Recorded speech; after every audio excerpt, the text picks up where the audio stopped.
Ouça agora 10 minutos com Dadá Gadelha e faça parte do seu clube de torcedores. Comentários e atualidades esportivas diariamente no podcast. Curta, publique e compartilhe. Bom dia a todos. Finalmente acabou a midiática expectativa referente à convocação dos 26 relacionados oficialmente para a Copa do Mundo.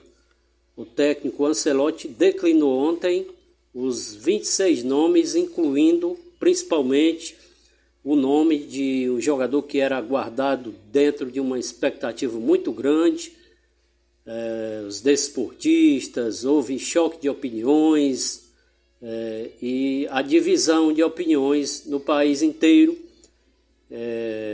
por conta do nome do jogador Neymar, tendo como observação, percepção, o grupo. Houve uma influência de pedidos, ele próprio ressaltou isso na entrevista, que houve pedidos, e eu creio que por influência de alguém aí da própria CBF, de alguns jogadores da seleção, ele acabou chancelando a convocação do jogador Neymar. Resta saber se ele terá aquele feeling e o faro profissional diante das suas habilidades técnicas de tomar decisões durante a Copa e se de fato vestirá a camisa de titular ou de reserva da seleção. Portanto, agora está definido e nós vamos aguardar já o início de amistosos. Dia 31 será o penúltimo amistoso contra o Panamá no estádio Maracanã, aqui no Brasil, claro. Bom, vamos aqui explicitar o que aconteceu diante do jogo Ceará e Fortaleza, como aconteceu a vitória, muito por conseguir corrigir o jogo no segundo tempo e aproveitar melhor os momentos decisivos. O Ceará venceu o Fortaleza, que saiu na frente, abriu o placar ainda no primeiro tempo, com o Mailton aproveitando um jogo bem travado, físico, típico do clássico. Conseguiu ser mais eficiente na primeira grande chance de pênalti, marcou o gol do Fortaleza. E o Ceará teve mais posse, mais pouca criatividade no início, controlava mais a bola, porém encontrava uma dificuldade para quebrar a marcação do Fortaleza e criar chances mais claras. Virada veio no segundo tempo, com ajuste e pressão maior. O Ceará voltou mais agressivo e acelerou a circulação de bola, a postura ofensiva aumentou e o time conseguiu transformar o domínio territorial em chances reais. O Melk empatou aos 12 minutos do segundo tempo. O gol mudou o clima do jogo, inflamou a torcida, deu confiança ao time do Ceará e a partir daí o Fortaleza sentiu o golpe e perdeu a sua organização dentro de campo.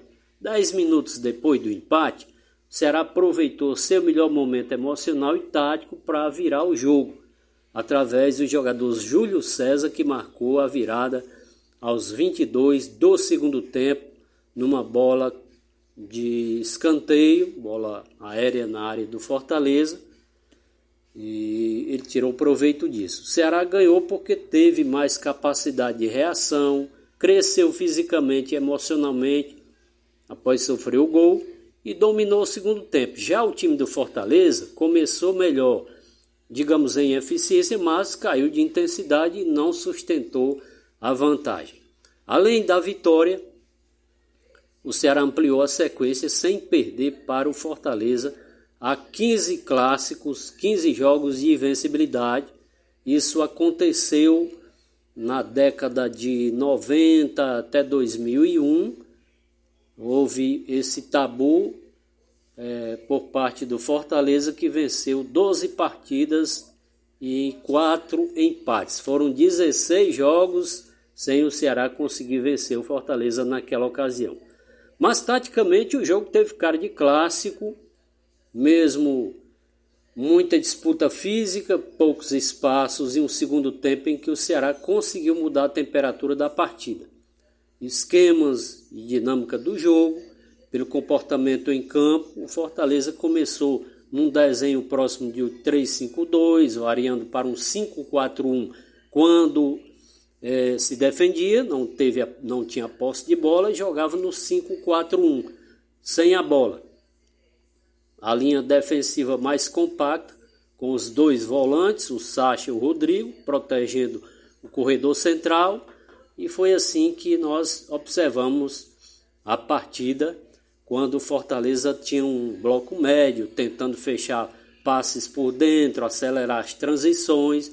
A ideia inicial funcionou porque o time congestionou a faixa central ali de campo, forçou o Ceará a circular por fora, foi eficiente na primeira boa chegada, abrindo o placar com o jogador Maílton. Mas aí o problema é que depois do gol, o Fortaleza recuou demais. Em vez de alternar pressão, bloco médio, ficou progressivamente mais baixo, praticamente entregando território para o Ceará. Teve comportamento de time dominante e algo próximo aí de um sistema de 4-3-3 mais ofensivo do Moza, variando para um 4-2-3-1 com a posse da bola, né?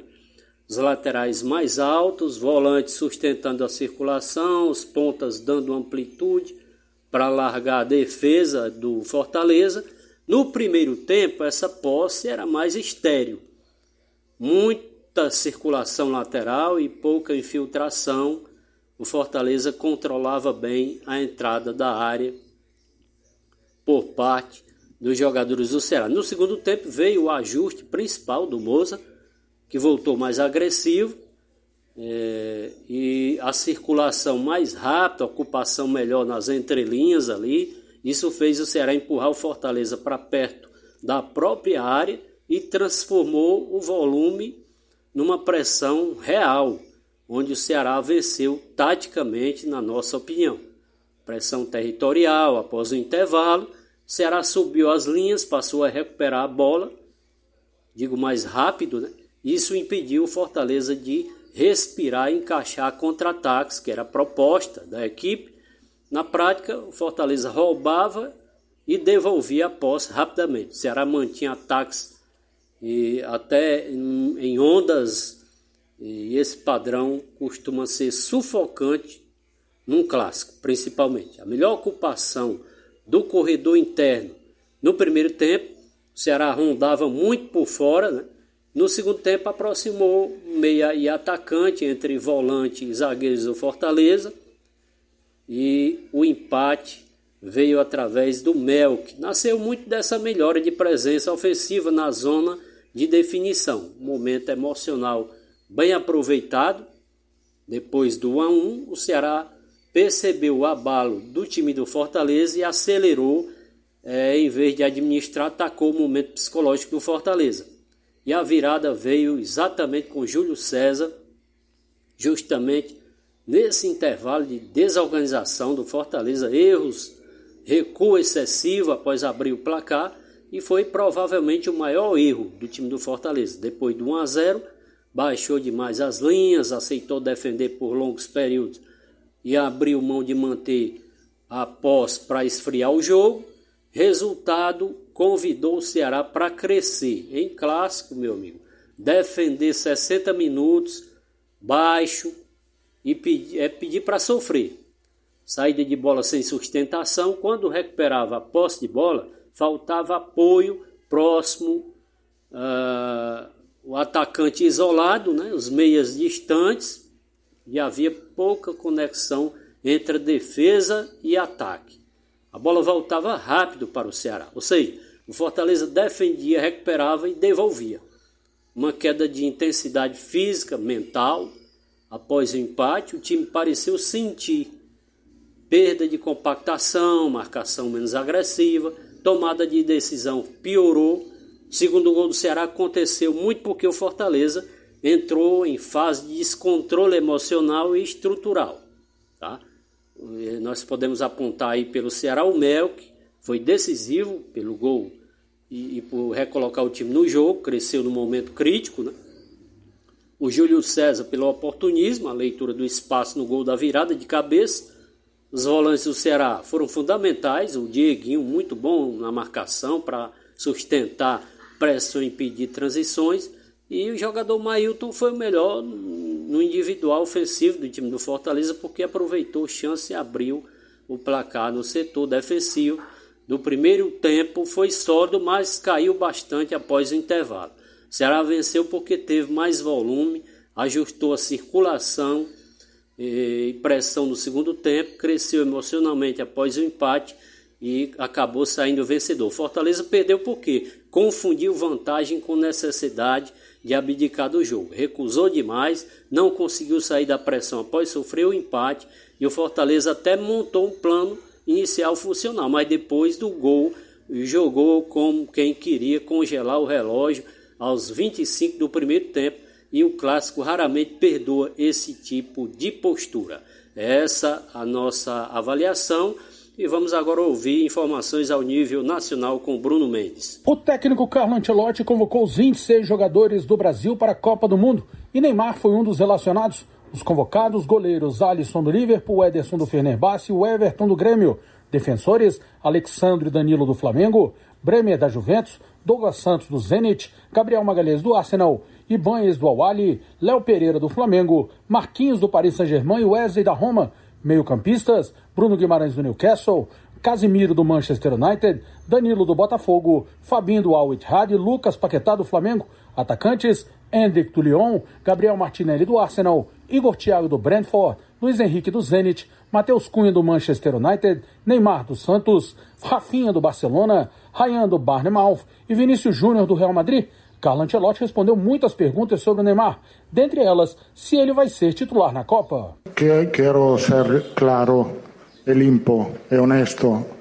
Ele vai jogar, se merece jogar. Aí temos treino e o gramado do treino vai decidir que vai jogar. Eu tenho uma ideia de que pode ser o equipo titular neste momento, mas depois tenho que ver como a gente se entrena, como o jogador está preparado, se tem boa condição física e mental para poder ser no equipe titular. Os jogadores começam a se apresentar no dia 27 de maio na Granja Comaria, em Teresópolis, para iniciar a preparação. No dia 31, o Brasil enfrentará o Panamá no Maracanã. No dia seguinte, a delegação segue para os Estados Unidos, onde fará um último amistoso contra o Egito, em Cleveland, no dia 6 de junho. A estreia brasileira na Copa do Mundo será no dia 13 de junho, às 7 da noite, contra o Marrocos, em Nova Jersey. Da Rádio Nacional em Brasília, Bruno Mendes.